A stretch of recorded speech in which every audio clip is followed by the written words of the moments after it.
Hello students, welcome to Gnan Manjri Vidyapeeth online education. I am Abhishek Goswami. I hope that you all are fine and safe at your home. So in the last lecture we have discussed about global warming, and in the today's lecture we will continue this topic, and in the last we will discuss about water cycle. So let's get start the topic. So in the last lecture we have discussed about global warming, and in the last lecture we have discussed about causes of global warming and result effect of the global warming. So I hope you understood very well about this topic. And in the today's lecture again we will see the solution of global warming, like हम क्या कर सकते हैं global warming को कम करने के लिए. Specially हम आज ये देखने वाले हैं, देन लास्ट में हम वाटर साइकिल को भी पढ़ने वाले हैं. सो फर्स्ट ऑफ ऑल मैं एक एनिमेटेड वीडियो प्ले करूँगा. आप इस वीडियो को काफ़ी केयरफुली वॉच करो. देन अगेन मैं इस वीडियो में जो भी कंटेंट हमें समझाया गया है उसको मैं रिपीट करूँगा. So first of all let's start video. We now know that global warming is a threat to Earth and life. But what can we do to prevent it? There are some things that we can do in our daily life to help reduce the amount of greenhouse gases like carbon dioxide in the atmosphere. Plant trees. Trees absorb carbon dioxide. Planting more trees would significantly reduce its concentration in the air. Reuse and recycle. Factories and manufacturing plants are a big source of greenhouse gases. Reusing and recycling products reduces waste and also reduces the amount of new goods to be made in such factories. Buy only what you need. Only buying things we need will also help reduce the need to make new goods. This reduces the pressure on factories and manufacturing plants. Walk, cycle, and use public transport. Whenever possible, avoid using cars, taxis, and motorbikes as they release greenhouse gases.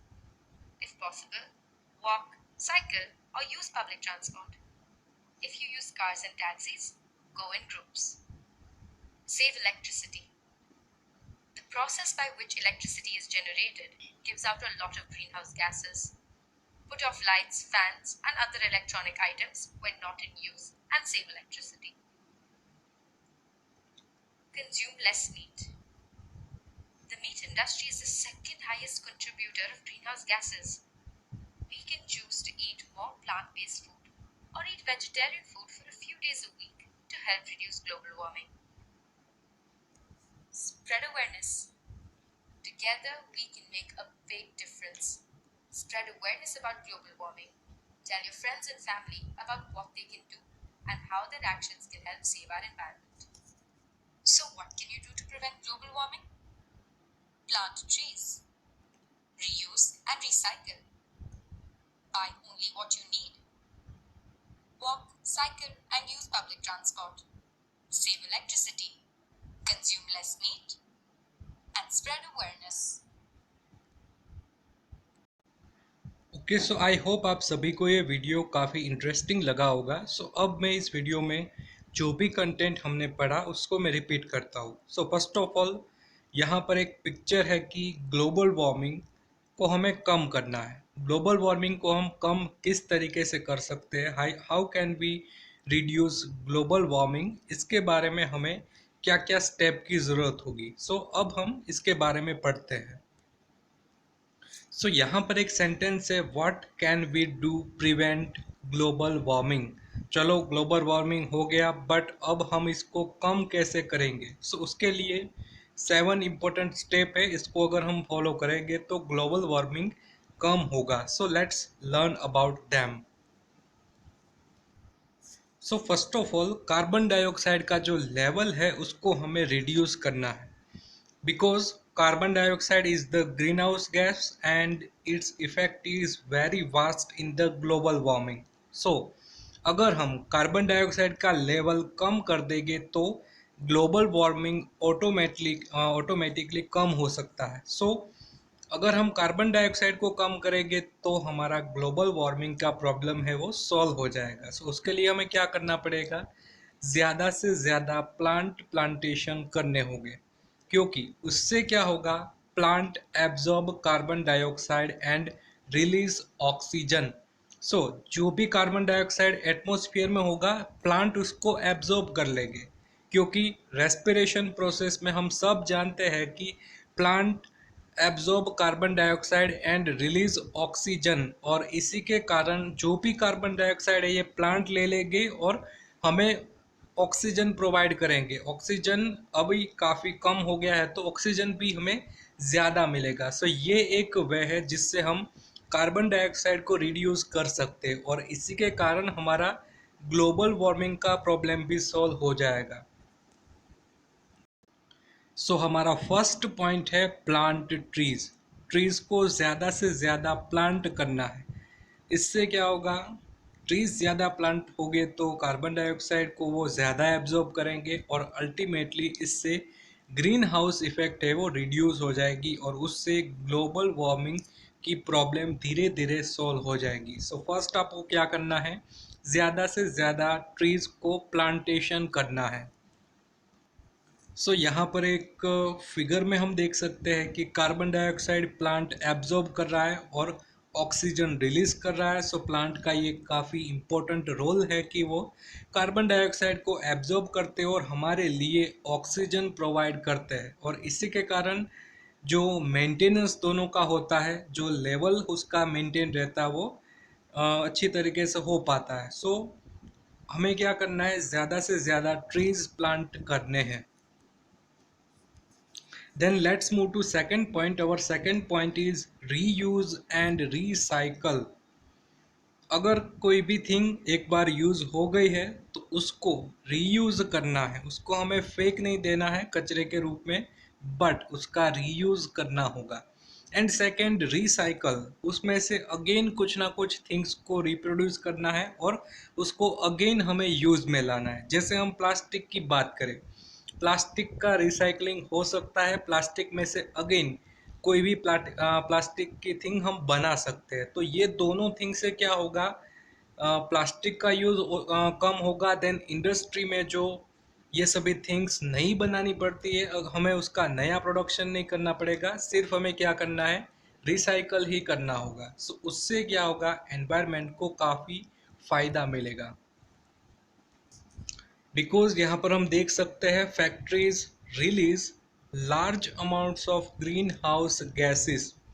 Factories में सबसे ज़्यादा green houses gases produce होते हैं। अगर new thing को हम produce करेंगे तो हमें ज़्यादा से ज़्यादा फैक्ट्रीज चलानी पड़ेगी, और फैक्ट्रीज कंटिन्यू रहेगी तो ये ग्रीन हाउसेस गैसेस है ये एटमॉस्फेयर में कंटिन्यू रिलीज होते रहेंगे।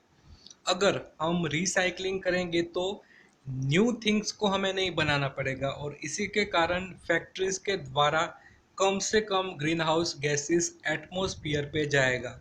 इसी के कारण रीयूज करना है हमें किसी थिंग्स का, या फिर री उसका हमें क्या करना है, रिसाइकलिंग करना है। Then next point, how can we contribute in reduction of global warming? Global warming में हम क्या कर सकते हैं? तो मैं आपको, स्टूडेंट हो आप सभी, तो मैं आपको एक सजेशन देना चाहता हूँ। आपके पास पुरानी ओल्ड नोटबुक होगी, ओल्ड ईयर की, प्रीवियस ईयर की, तो आप उसमें अपना होमवर्क कर सकते हो। आप ये बुक को नहीं भंगार में या फिर उसको नहीं दे सकते, बट आप इस बुक में जो रिमेन्स पेज बचे हैं जो रीयूज हो सकते हैं, लाइक आप उसमें होमवर्क कर सकते हो, अदर वर्क कर सकते हो, आप उसको बाहर उसको फेंकने की ज़रूरत नहीं है। आप इस तरीके से भी ग्लोबल वार्मिंग में आप हेल्प कर सकते हो। लाइक आपकी कई सारी थिंग्स है, जैसे कि पेंसिल, पेंसिल का पूरा यूज़ करना है, उसको आधा यूज़ करके फेंक नहीं देना है। ये सभी आप केयर करोगे तो उससे आपका भी कंट्रीब्यूशन होगा for the reduction of global warming process. Then third important point, buy only what you need. जो भी आपको ज़रूरत हो वही आप बाय करो। एक्स्ट्रा कोई थिंग्स की ज़रूरत नहीं है, उसको परचेज़ करने की ज़रूरत नहीं है।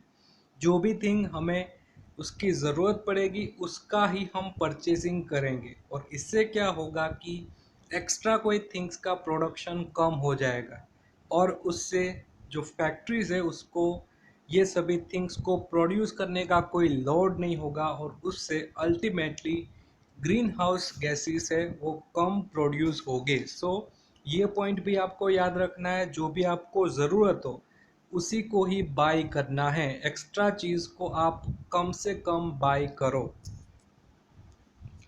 क्योंकि हम ज़्यादा कंज्यूम करेंगे, ज़्यादा कोई थिंग्स को लेंगे, तो उससे क्या होगा कि फैक्ट्रीज पे प्रेशर आएगा कि ज़्यादा से ज़्यादा प्रोडक्ट्स गुड्स को प्रोड्यूस करें। सो जो भी हमें ज़रूरत लगे उसको ही हमें बाय करना चाहिए, एक्स्ट्रा थिंग को हमें परचेज नहीं करना चाहिए। Then fourth important point, work, cycle and use public transport। ये थिंग तो हम सभी को फॉलो करनी चाहिए।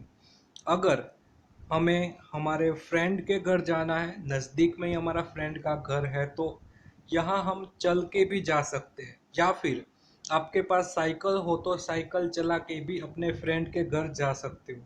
लेकिन अगर आप इसके लिए अपनी बाइक का यूज़ करेंगे या फिर अदर ट्रांसपोर्ट व्हीकल का यूज़ करोगे तो उससे क्या होगा, पॉल्यूशन बढ़ेगा। सो ये काफ़ी इंपॉर्टेंट पॉइंट है कि जहाँ पर ज़रूरत पड़े वहाँ पर चल के या फिर साइकिल चला के भी हम जा सकते हैं। देन यूज़ पब्लिक ट्रांसपोर्ट, ज़्यादा से ज़्यादा सिटी बस, रिक्शा, ऐसा हमें यूज़ करना चाहिए, नहीं कि हमारी पर्सनल बाइक और फोर व्हील लेके हम जाएं। क्योंकि कई बार ऐसा होता है कि हम अकेले फोर व्हील या फिर बाइक में होते हैं, पीछे की सीट है वो खाली होती है, तो उससे क्या होगा, ज़्यादा से ज़्यादा पॉल्यूशन होगा। सो जब भी आपको कहीं अकेले जाना हो तो वहाँ पर आप पब्लिक ट्रांसपोर्ट मीन्स बस है, ट्रेन है, उसका यूज़ करेंगे तो उससे क्या होगा, पॉल्यूशन कम होगा। Then avoid using cars, taxis and motorbikes because they release greenhouse gases. So ज़्यादा से ज़्यादा कार, टैक्सीज और मोटर बाइक के यूज़ को अवॉइड करना चाहिए। जहाँ पर भी हमें ज़रूरत लगे वहाँ पर यूज़ करो, कोई बात नहीं, बट अननेसेसरी इसका यूज़ नहीं होना चाहिए। क्योंकि मोटर में से, बाइक में से, कार में से, टैक्सीज में से कार्बन मोनोऑक्साइड रिलीज होता है, जिसका धुआं होता है उसमें से कार्बन मोनोऑक्साइड रिलीज होता है, एंड कार्बन मोनोऑक्साइड से ग्रीन हाउस इफेक्ट होती है, और इससे ग्लोबल वार्मिंग हो सकता है। So avoid using cars, taxis and motorbikes because they release greenhouse gases. Then fifth point, save electricity. Electricity को ज़्यादा से ज़्यादा हमें बचाना है।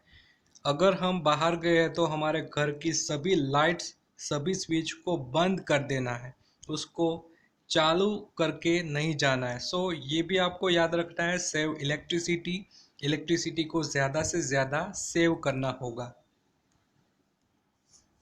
Then the process by which electricity is generated gives out a lot of greenhouse gases। अगर आपको electricity किस तरीके से जनरेट होती है इसकी प्रोसेस जानना है तो उसमें क्या होता है कि ज़्यादा से ज़्यादा ग्रीन हाउस गैसेस का प्रोडक्शन होता है during the generation of electricity. So अगर हम कम इलेक्ट्रिसिटी कंज्यूम करेंगे सो उससे क्या होगा, इलेक्ट्रिसिटी कम हमें प्रोडक्ट करनी होगी, और इलेक्ट्रिसिटी कम जनरेट करनी है। सो उससे क्या होगा, ग्रीन हाउस गैसेस का यूज़ है, ग्रीन हाउस गैसेस का प्रोडक्शन है, ये अल्टीमेटली कम होगा, और इससे ग्लोबल वार्मिंग की प्रॉब्लम है ये सॉल्व हो सकती है। So switch off lights and fans when not in use. जब भी हमें कोई थिंग्स, कोई लाइट और फैन का यूज़ नहीं करना, तभी उसकी स्विच है उसको हमें बंद कर देना है। Then sixth point, consume less meat. ये भी एक ग्लोबल वार्मिंग में अफेक्ट करता है मीट, तो ज़्यादा से ज़्यादा मीट वाली जो कोई फूड है उसको हमें कम कंज्यूम करना चाहिए, और ज़्यादा से ज़्यादा वेजिटेबल प्लांट्स है उसको हमें कंज्यूम करना चाहिए। ये भी पॉइंट ग्लोबल वार्मिंग के लिए काफ़ी इम्पोर्टेंट है, बिकॉज उसका रीज़न है कि the meat industry is the second highest contributor of green house gases. जहाँ पर भी मीट बनता है उसकी इंडस्ट्री है, ये सेकेंड हाईएस्ट कंट्रीब्यूटर है ग्रीन हाउस गैसेस के प्रोडक्शन के। इसके लिए हमें कम से कम मीट कंज्यूम करना चाहिए, ज़्यादा से ज़्यादा वेजिटेबल को ही कंज्यूम करना चाहिए। Choose to eat more plant-based food to help reduce global warming. आप इस तरीके से ग्लोबल वार्मिंग में आपका कंट्रीब्यूशन दे सकते हो, लाइक ज़्यादा से ज़्यादा eat more plant based food compare to non veg food. Then seventh and last point, spread awareness. हमें ज़्यादा से ज़्यादा अवेयरनेस स्प्रेड करनी है, लाइक प्लांट, आप ज़्यादा प्लांटेशन करो, अपने एनवायरनमेंट को बचाओ, अपने आसपास स्वच्छता रखो, अपने आसपास क्लीननेस सभी एरिया होना चाहिए। तो ऐसी पब्लिक अवेयरनेस हमें फैलानी है। इससे क्या होगा, सभी को पता चलेगा कि इस तरीके से ग्लोबल वार्मिंग होता है, और अगर हम उस कोई भी थिंग्स है उसका रीयूज़ करेंगे, उसका रिसाइकलिंग करेंगे, देन लाइट है उसको ज़्यादा से ज़्यादा सेव करने की कोशिश करेंगे, इलेक्ट्रिसिटी को, मीट को कम कंज्यूम करेंगे, प्लांट बेस्ड फूड है उसको ज़्यादा कंज्यूम करेंगे। ऐसी पब्लिक अवेयरनेस हम फैलाएंगे तो उससे भी पब्लिक को भी पता चलेगा कि ऐसी ऐसी कंडीशन को हमें फॉलो करना है, जिससे हमारा एनवायरनमेंट है ये प्रोटेक्ट हो सकता है। Seventh important point is spread awareness. Tell your friends and families about what they can do to help save the environment. अपने फ्रेंड्स, अपने फैमिली मेम्बर को आपको बताना है कि किस तरीके से हम हमारे एनवायरनमेंट को बचा सकते हैं। ये 7 स्टेप आपको याद रखना है। First of all, plant trees. Second, reuse and recycle. Then third, buy only what you need. Fourth, walk, cycle and use public transport. Then fifth, save electricity. Sixth, consume less meat. Seventh, spread public awareness। ये 7 point आपको याद रखना है। What can you do prevent global warming. Global warming को आप किस तरीके से प्रिवेंट कर सकते हो, तो आपको ये 7 पॉइंट आंसर में लिखने होंगे। एंड अगेन ये आपका होमवर्क होगा, आपको ये 7 पॉइंट अपने होमवर्क में लिखने होंगे। Okay, so this is about global warming, like how can we reduce global warming. I hope you understood very well about this topic, and let's move to our last chapter of the geography, like the water cycle and the distribution of water bodies. So let's get start our topic. Okay, so first of all, what is the meaning of water cycle. हमने रोग के बारे में देखा था, तभी जाना था रोग साइकिल के बारे में। तभी हमने क्या देखा था, एक साइकिल होती है, कंटिन्यूसली चलती रहती है। और इसी तरीके से वाटर साइकिल की बात करें, the water cycle is a process in which water continuously changes from one form to another. So water cycle क्या है, एक साइकिल है, एक प्रोसेस है जो कंटिन्यूसली चलती रहती है। एंड उसमें क्या होगा, वाटर का जो फॉर्म है, मीन्स कभी वो लिक्विड फॉर्म में होगा, कभी वो सॉलिड फॉर्म में होगा, कभी ये गैसियस फॉर्म में भी होगा। उसका फॉर्म चेंज होता रहता है। इसको हम कहेंगे वाटर साइकिल। यहाँ पर हम देख सकते हैं different form of the water. यहाँ पर प्रेसिपिटेशन मीन्स रेनफॉल के रूप में ये वाटर है, ये अर्थ सरफेस पे आएगा। देन अर्थ सरफेस पे ये रिवर के फॉर्म में अगेन ये ओशन में चला जाएगा। ओशन में जब भी गर्मी होगी तभी ये इवापोरेट होगे, ये स्काई में चला जाएगा, एटमॉस्फेयर में चला जाएगा, देन उसका कंडेंसेशन होगा एंड अगेन प्रेसिपिटेशन के रूप में ये अगेन रेनफॉल होके हमारी अर्थ सरफेस पे आएगा। So this is about water cycle कि ये साइकिल कंटिन्यूसली चलती रहती है, that's why this is known as water cycle. So let's see all the steps of the water cycle one by one. So first of all, we will learn about evaporation. So evaporation means water heats up, turns into water vapor and rises. So ocean में जितना भी water है, यहाँ पर temperature high हो जाएगा in the summer, and इससे क्या होगा कि यहाँ गर्मी ज़्यादा हो जाएगी। Due to high temperature of the ocean, water heats up, water गर्म हो जाएगा and turns into water vapour. हम सब जानते हैं कि जब भी वाटर गर्म होगा तो water is converted into water vapour. So यहाँ पर ओशन का जो वाटर है ये गर्म हो जाएगा, हीटेड हो जाएगा और इसके कारण it turns into water vapour. So ये फर्स्ट स्टेप है इवापोरेशन का कि क्या हो रहा है, water heats up and turns into water vapour. Means यहाँ पर वाटर था लिक्विड फॉर्म में, बट अगर इवापोरेशन होगा तो उसका फॉर्म चेंज हो जाएगा और ये चेंज होके गैसियस फॉर्म में कन्वर्ट हो जाएगा, because water vapour is the gaseous form of the water. Then second step is condensation. So water vapor cools, turns into droplets of water and forms cloud. हमने rain formation में भी ये देखा था। सो क्या होगा कि वाटर वेपर है, ये यहाँ पर है, देन ये धीरे धीरे ठंडी पड़ेगी, वाटर वेपर कूल्स, एंड जब भी ये ठंडी पड़ेगी तो ये ड्रॉपलेट के रूप में अगेन हमें देखने को मिलेगी। सो ड्रॉपलेट के रूप में वाटर होगा, so that's why it forms cloud, and इससे क्लाउड्स का फॉर्मेशन होगा। So this is the process of condensation.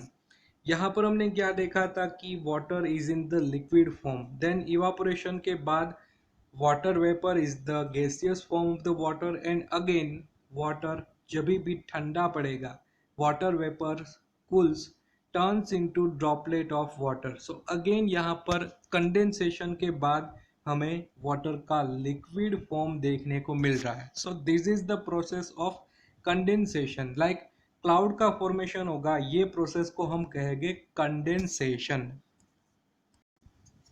Then next step is precipitation. So precipitation का मीनिंग ये है कि एयर में से कोई भी थिंग अर्थ सरफेस में आना। लाइक रेन, अगर वाटर अगर एयर में से सरफेस पे आता है तो हम उसको कहेंगे रेनफॉल। अगर स्नो है ये यहाँ पर सरफेस पे आ रहा है तो हम उसको कहेंगे स्नोफॉल। सो प्रेसिपिटेशन मीन्स एयर में से थिंग्स सरफेस पे फॉल होगी, उसको हम कहेंगे precipitation, and rainfall is the also the type of precipitation. So यहाँ पर एक सेंटेंस है कि water falls back on to the earth in the form of rain और snow, it is known as precipitation. So water again हमारी earth surface पे आएगा in the form of rain or snow, it is known as precipitation. So third step is precipitation. Starting में हमने देखा था water ocean में था, then evaporation के बाद वाटर वेपर के स्वरूप में ये एयर में चला गया, then condensation means clouds formation होगा, सो अगेन वाटर कहाँ पर है, in the air. Then precipitation के बाद after the precipitation water again earth surface पे आएगा। सो अगेन ये वाटर है, ये हमारी अर्थ सरफेस पे आ गया है, एंड यहाँ पर जो फॉर्म होगा वाटर का ये होगा liquid form. So this is about the water cycle. So the finite amount of water on earth changes from one form to another through the water cycle. So water का form change हो रहा है, like यहाँ पर water ocean पे liquid form पे था, यहाँ पर अगेन गैसियस फॉर्म में था, अगेन यहाँ पर लिक्विड फॉर्म में आ गया।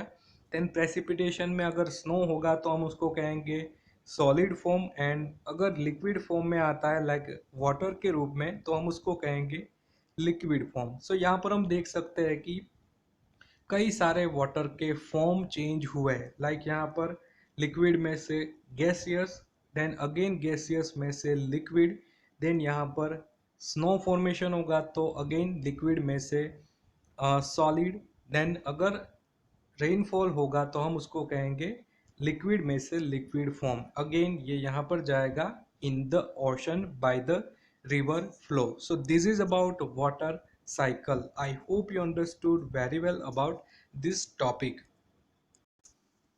So in this video we have discussed about global warming, and in the last we have discussed about water cycle. I hope you understood very well about these two topics, and if you have any doubts regarding this topic you can ask me anytime. And now this is end of the video. Homework आप याद रखिए, जो भी 7 step हमने देखे global warming के, ये आपको होमवर्क में लिखने होंगे। So now this is end of the video. In the next video we will discuss about water distribution. तब तक के लिए stay home, stay safe, thank you.